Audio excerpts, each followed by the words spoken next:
Congratulations, folks. I'm Ruben. Fruchtel. Welcome back to our channel, Arnet Vision. And we are back in Fruchtel's car for another review. We just saw the new James Bond movie. No Time to Die.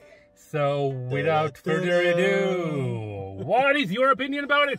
Okay, for an end to Daniel Craig era, it was a fine movie for me. I really like the action. I really like the score of this movie. It was magnificent, and 100% I really like the visuals. I really like the cinematography of this movie. Is amazing.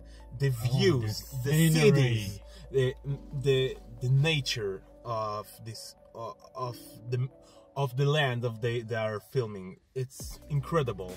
The first scene in Italy, it's breathtaking. All the area and how they shot it, how the action shot, how the scene shots. It was on point, and bravo to them, to the crew, for doing that. Top dogs on photography. Yeah, of course. And now about the actors. Daniel Craig again is my top 2 of James Bond. I think he's number 1 for me, and after that is Pierce Brosnan, because I grew up on his James Bond. So for me, it's even it was a little bit silly. Even if it's a little bit silly in some movies. Again, he's great James Bond. He know how to do the action and the drama when he need to, and there is a lot of drama in this movie. But in a good way. I really like the love interest between him and Madeleine from the movie Spectre. Previous movie Spectre. Is a dynamic between him and Bond. It was again great. Is not like the dynamic between Judi Dench and Daniel Craig, that was like mother and son, that I really like in Skyfall. But again, they're really good, 2 great actors here, Ralph Fiennes and Daniel Craig, so they know how to play and give each other the old back and forth. Yeah, again. Yeah. Okay, Rashida Lynch. That's the controversy about her character, That's her name. Okay, Rashida Lynch. Yeah. Rashida Lynch. With an R. With an R, yeah. Okay, Rashida Lynch. Yeah, all the conflict. The new 00. Yeah, she is the new 007, and she, like everyone's worried, she gonna replace Daniel Craig after this movie. And no, guys, it's not gonna happen. Read interviews with Barbara Broccoli about the next movie. She said James Bond is not gonna be a woman, is a male role, so that's fun. That's okay, don't worry. But in this movie, her relationship between her and Daniel Craig and their characters, it's really good.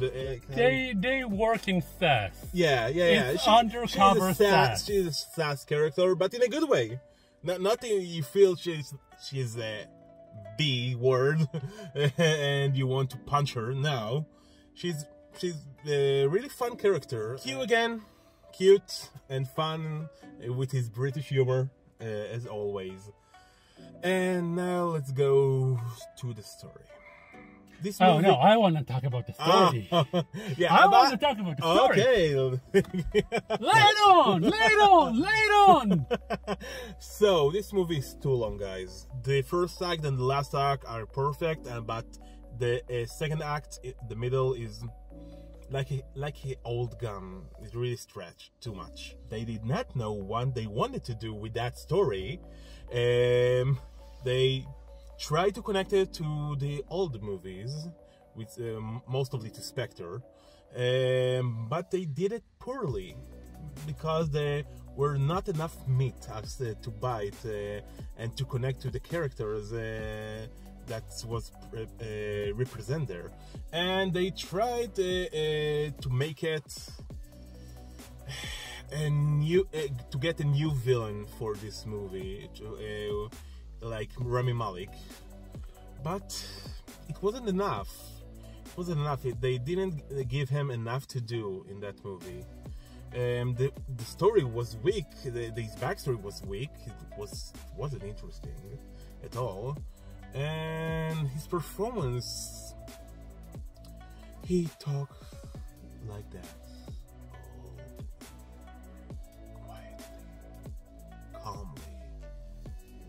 You want to kill him? I think it was an iRobot. Yeah, it's Mr. Robot. A Mr. Robot reference. Yeah. I mean, they copy-pasted the character he did in Mr. Robot and just pasted inside the movie and said, well... And again, guys, Rami Malek is a great actor. He is Oscar-winning phenomenal. actor. So he can act if you give him a great role and a great script. But The this dude time, did Freddy. Case in point. and this time they didn't give him much to do. So that's disappointing. So what's your thought about that? Well, my thought is this movie is pretty much lacking in anything but scenery, visuals, and score. The score is amazing. Billie Eilish knocked it out of the park with her song. For me, it's fine. It The was song the only. a little bit boring for me. It But was. the visual of It was the clip only was thing great. I felt something for in this entire movie, and that says a lot. I mean, I'm an emotional guy. You've seen it, he's seen it. I'm emotional, I'm theatrical. And this was boring. This was absolutely boring in most of the time in this movie. 3 hours of a movie, and I had fun for like 40 minutes of it. In various spots, because, well, it just stretched to be a 3-hour movie. It could have been done in like half of it. Solid half of it. No, half it, but half an hour less, maybe. I say Maybe it's an hour and a half. solid 2 hours. Like you said, the second arc, it was boring. It was misplaced. It was stretching. And I feel most of the characters didn't really have, in this 3-hour movie, a lot of screen time to actually perform. Rami Malek did not perform to his best features. Neither did Rashada. Rashada. Sorry for butchering her name. Rashada It's the Lynch. first time I ever heard that. So, Even Christopher Waltz, that looked so bored. yeah. Oh, Bond. Yeah, he took like that, like he doesn't have. Nobody in this movie Power had the to power continue. to be in this movie. I mean, everybody just went on, well, you know, I'm done. You know, Daniel Craig's done, well, I'm done as well. No, that's not how you do a movie, guys. Without any spoilers, I'm just saying, it wasn't my cup of tea, and a lot of other teas included in this movie were not my cup of tea.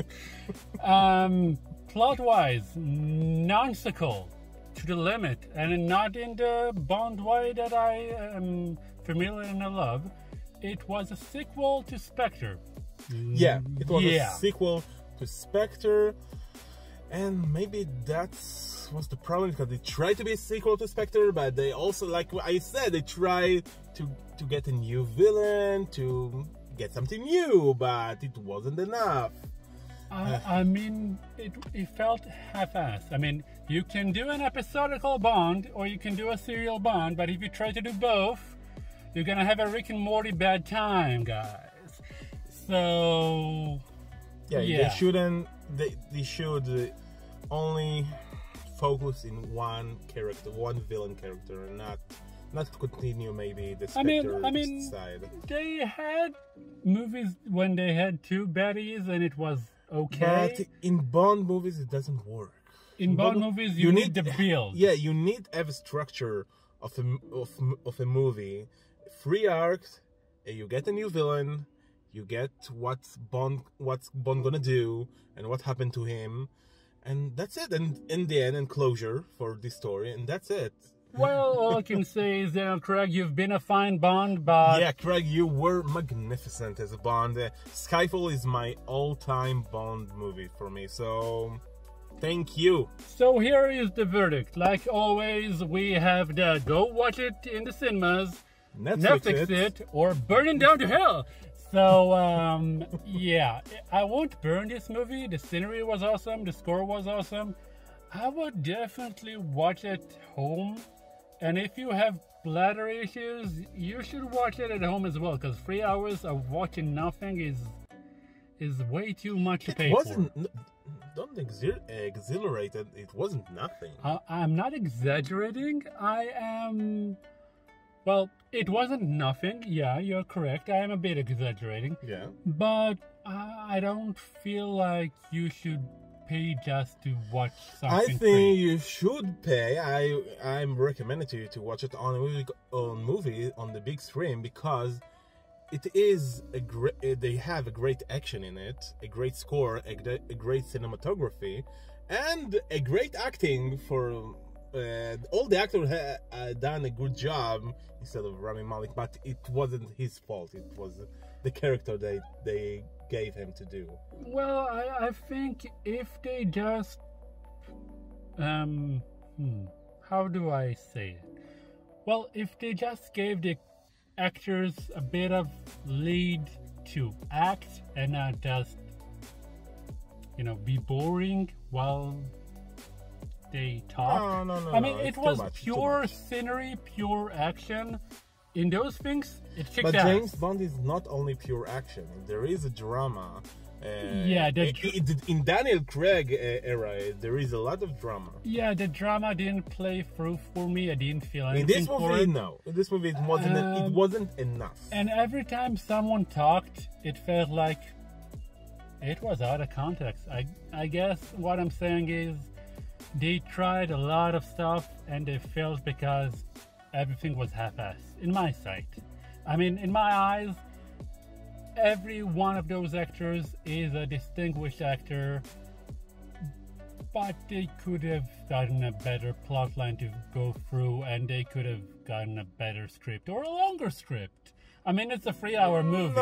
I don't think they needed to get a longer script. They needed to do a better story for the script. Yeah. Half an hour more wasn't give. Not half an hour more, but in those 3 hours they could have talked a bit more. No, they talked a lot. It's not the problem of the movie that they didn't talk enough. No, they didn't. It's not that they didn't talk enough. It's that whatever they said was not making sense most of the time.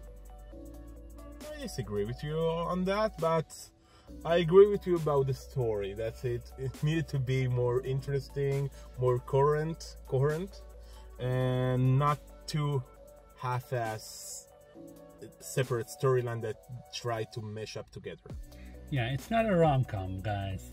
So, anyway, what I said was Netflix it, and what you said was go to cinema.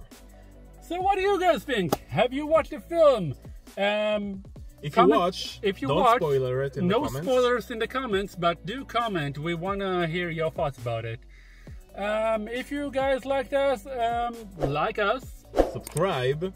And if you really like us, smash that notification bell. And we'll see you guys next time. Bye-bye.